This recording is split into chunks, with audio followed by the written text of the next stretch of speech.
পদদেশে দাঁড়িয়ে আমি আপনাদেরকে অনুরোধ করতে চাই, আমার জন্ম রানীগঞ্জ থানার আন্ডারে জেকে নগর কলোনিতে হয়েছে 1975 সালে। আর আমি তারপর নিজের প্রাথমিক শিক্ষা, কলেজের শিক্ষা এই গ্রহণ করার পর, বিশ্ববিদ্যালয়ের শিক্ষা গ্রহণ করার পর, যেহেতু আন্দোলনের কারণে কারখানাগুলো বন্ধ হয়ে গেছিল, তাই আমার বাবা আমার অন্য জীবিকার জন্য এখান থেকে চলে গেলেন বলে আমাকেও যেতে হলো।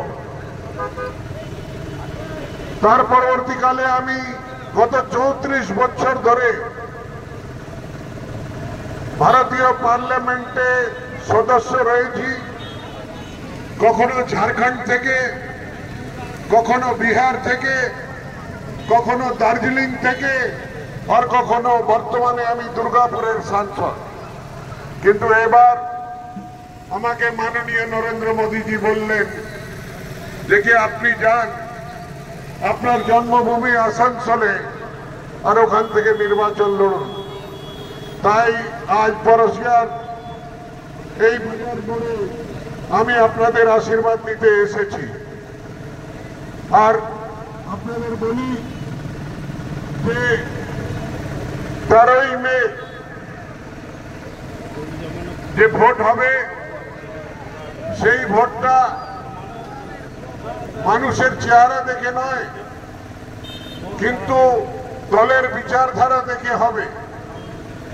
একদিকে মোদীজি সারা ভারতবর্ষকে ঊর্ধ্বে নিয়ে যাওয়ার চেষ্টা করছেন, আর একদিকে তুষ্টিকরণের রাজনীতি করে দেশটাকে পরাধীন করার চেষ্টা হচ্ছে। এই দুটার জবাব দেওয়ার জন্য বর্তমান যে আপনাদের সাংসদ আছেন, ওনাকে কি আপনি দেখেছেন? বলবেন আপনি কি আপনার সাংসদ যে বর্তমানে আছে শত্রুঘ্ন সিনহাকে চোখে দেখেছেন নাকি শুধু সিনেমা দেখলেন? উনি কি আপনার গ্রাম এই মোড়ে এসেছিলেন প্রচারের জন্য?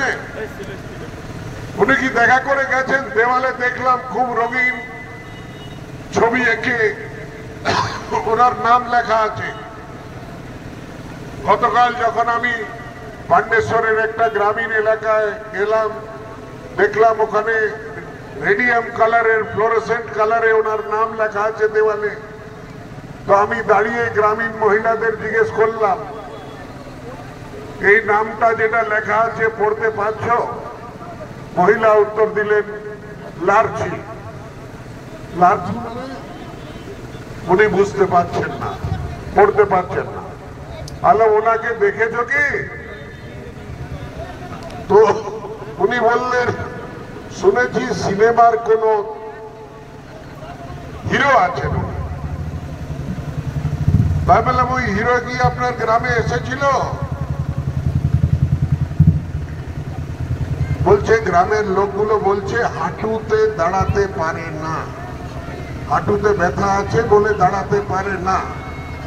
বললাম আমি ভারতীয় জনতা পার্টির প্রার্থী আছি, আমি 5 ঘন্টা সকালে ট্রাকের উপরে দাঁড়িয়ে ঘুরে বেড়াই রোদে জনগণের কাছে, আর বিকেলে 5 ঘন্টা আমি এখানেই দাঁড়িয়ে জনগণকে দর্শন দিই। বুঝতে হবে যে আপনার প্রতিনিধি কে হবে, কে আপনার কথা তুলতে পারবে, কে আপনার সমস্যাগুলো দিতে পারবে। আর এটা শুধু তাই নয়, আমিও বাংলা বলতে পারি, বাংলা বলছি।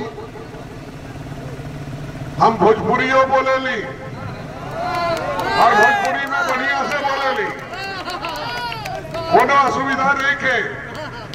अगर कोनो के रउआ के कोनो प्रॉब्लम हुई तो बेधड़क टेलीफोन करके कहिया कि सांसद महोदय हमारी प्रॉब्लम हो गई, समस्या हो गई है, निपटावे के पड़ी। हम निपटाए, हम मैथिलियों बोले ली, हम मुंगेर का भाषा बोले नहीं। हमार यहाँ से जेके नगर से चल जाए के बाद हमार घर हो बेगूसराय। बेगूसराय में मुंगेरिया भाषा बोले। तो रउआ कोनो चिंता ना करी, सबके मन के आवाज, मन के दर्द, मन के तकलीफ बुझकर समस्या के समाधान करब और करावब। केकरा से? मोदी जी से। मोदी जी 510 साल से वंचित रहे ये रामलला के मंदिर से। वो के बनावल? 22 जनवरी को देखल ना सब जन, सगरे दुनिया के लोग देखल कैसे जय श्री राम के उद्घोष करके ओकर मंदिर के उद्घाटन हो। और वही मंदिर के आशीर्वाद ले खातिर हर जगह दू जन लोग जब मुलाकात हुई है तो नमस्कार करिए, नहीं तो कहिए राम राम। यही ना कहा था कि राम राम। तो कौन राम? वही राम जेकर मंदिर से वंचित रहे हम। तो আপনাদের সবাইকে বলি যে আপনাদের স্বপ্ন, আপনাদের আকাঙ্ক্ষা, ইচ্ছা আকাঙ্ক্ষা ব্রিটিশ সাম্রাজ্যবাদের সময়ে এই কয়লা খনিগুলো বানানো হয়েছিল আজ থেকে 220 বছর আগে। অবস্থার মধ্যে যে সংশোধন হওয়া দরকার ছিল হতে পারেনি। আপনাদের দাবিতে এর রাষ্ট্রীয়করণ হয়েছিল আর আপনাদের দাবিতেই এখানে সমস্ত পরিবর্তন হয়েছে। যে মাইনে আপনারা প্রাইভেট কয়লা খনিতে পেতেন সেটা এখন অনেক বেশি পান। কিন্তু এখনো বেরোজগার আছে অনেক লোক, ছেলেরা। কিন্তু মোদিজি চান मजदूर का बेटा मजदूर नहीं रहेगा, मजदूर का बेटा इंजीनियर बनेगा, डॉक्टर बनेगा, पायलट बनेगा, साइंटिस्ट बनेगा। वही खातिर उन्होंने बड़े बड़े यूनिवर्सिटी बनाए, मेडिकल कॉलेज बनाए, इंजीनियरिंग कॉलेज बनाए, IIM बनाए और वहां गरीब गुरबा के आदमी के बच्चे को पढ़ाने की सारी व्यवस्था की गई। कौशल विकास के नाम पर किया गया। आज लोगों को रोजगार अच्छी पगार पर मिलता है, हमें भटकने की जरूरत नहीं होती। संतरास की राजनीति, बम पिस्तौल की राजनीति को बंद करके शांति की राजनीति में करके किस तरह से देश का उन्नति होगा, किस तरह देश और आगे बढ़ेगा, उसका विकास होगा, उसकी कोशिश है। 13 मई को चुनाव है आपका। 11 मई तक हम लोग प्रचार करेंगे।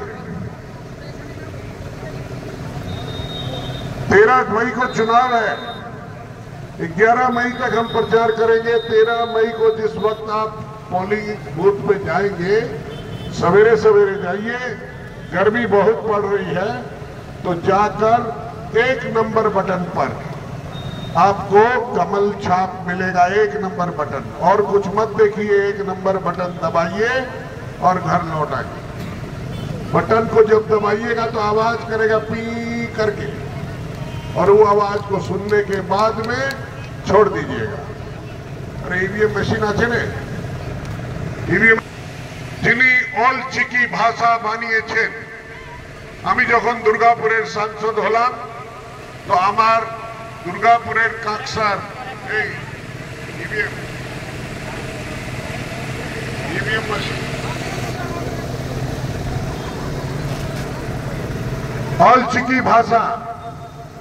অলচিকি ভাষা के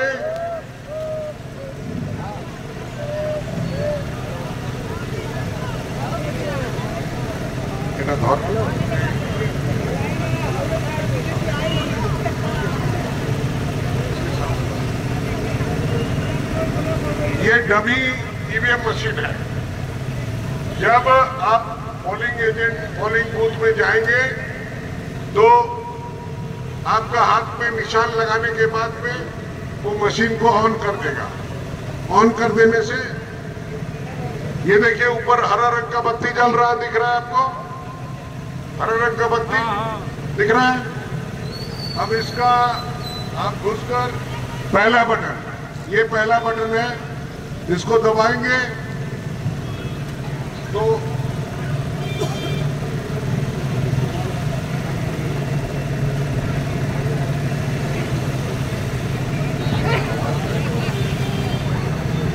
ये आवाज आपको सुनाई नहीं पड़ रही क्योंकि यहाँ पर जनरेटर की आवाज और दूसरी आवाजें हैं।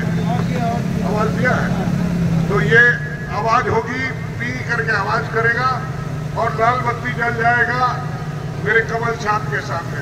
आपका वोट हो गया। अब उसके बाद बाहर आके घर बाहर आकर, किंतु घर के जब बाहर आइएगा निकलिएगा आपको पूछेंगे किसमें वोट दिया, क्या किया नहीं किया। बोलिए कि जो वोट था अंदर रह गया है, मेरे को याद नहीं किसको दिया है। 4 जून को पता लगेगा। है सबको जाकर अपना अंदर वोट देना है और वोट देकर आराम करना है। 4 जून का इंतजार करना है और 4 जून को जब बक्सा खुलेगा तो पता लग जाएगा। আমি বলছিলাম পণ্ডিত রঘুনাথ মুর্মুর আজকে জন্মদিন। উনি একটা বিরাট পণ্ডিত ছিলেন, তাই জন্য ওনার নামের আগে একটা আদিবাসীর নামের আগে পণ্ডিত লেখা হয়েছে। কেন কি যেভাবে বর্ণ পরিচয়, বাংলার বর্ণ পরিচয় বিদ্যাসাগর